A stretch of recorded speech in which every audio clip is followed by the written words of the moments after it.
ನಂಬಿಕೆ ಮತ್ತು ಸಂದೇಹ ಪರಸ್ಪರ ವಿರೋಧವಾದದ್ದು. ಒಂದನ್ನು ಒಂದು ಬಾಧಿಸುತ್ತದೆ, ಒಂದನ್ನು ಒಂದು ಕುಂದಿಸುತ್ತದೆ. ಹಾಗಾಗಿ ಒಬ್ಬ ವ್ಯಕ್ತಿಯಲ್ಲಿ ನಂಬಿಕೆ ಮತ್ತು ಸಂದೇಹ ಎರಡೂ ಕೂಡ ಇದ್ದು ಅವನು ಪ್ರಾರ್ಥನೆ ಮಾಡಿದರೆ ಆ ಪ್ರಾರ್ಥನೆಗೆ ಪ್ರತಿಫಲ ಸಿಕ್ಕುವುದಿಲ್ಲ.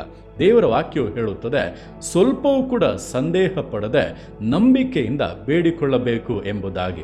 ಆ ರೀತಿಯಾಗಿ ಬೇಡಿಕೊಳ್ಳುವಾಗಲೇ ಅಂಥ ನಂಬಿಕೆಯನ್ನು ದೇವರು ಘನಪಡಿಸುವಂತೆ ಅದ್ಭುತಗಳನ್ನು ಮಾಡುವಂಥದ್ದು, ಆಶೀರ್ವಾದಗಳನ್ನು ಅನುಗ್ರಹಿಸಿ ವಿಶೇಷವಾದ ಜಯಗಳನ್ನು ಕೊಟ್ಟು ಮುನ್ನಡೆಸುವಂಥದ್ದು. ಆದ್ದರಿಂದ ನಿಮ್ಮಲ್ಲಿ ಸಂದೇಹ ಇರುವುದಾದರೆ, ಅಪನಂಬಿಕೆ ಇರುವುದಾದರೆ ಅದನ್ನು ಮೊದಲು ಕಿತ್ತು ಬೀಸಾಡಿ. ನೀವು ಪ್ರಾರ್ಥಿಸುತ್ತಿರುವಂಥ ದೇವರು ಸರ್ವಶಕ್ತನು, ಆತನಿಗೆ ಎಲ್ಲವೂ ಕೂಡ ಸಾಧ್ಯ ಎಂಬುದನ್ನು ಅರಿತು ಧೈರ್ಯವಾಗಿ ಪ್ರಾರ್ಥಿಸಿ, ಹೊಂದಿಯೇ ಹೊಂದುತ್ತೇನೆಂಬಂಥ ದೃಢತೆಯಿಂದ ಪ್ರಾರ್ಥಿಸಿ ನಿಶ್ಚಯವಾಗಿ ಹೊಂದುತ್ತೀರಾ. ಕರ್ತನು ನೀವು ಬೇಡಿದಂಥ ಕಾರ್ಯಗಳನ್ನು ಜಯವಾಗಿ ಮಾರ್ಪಡಿಸಲಿದ್ದಾನೆ.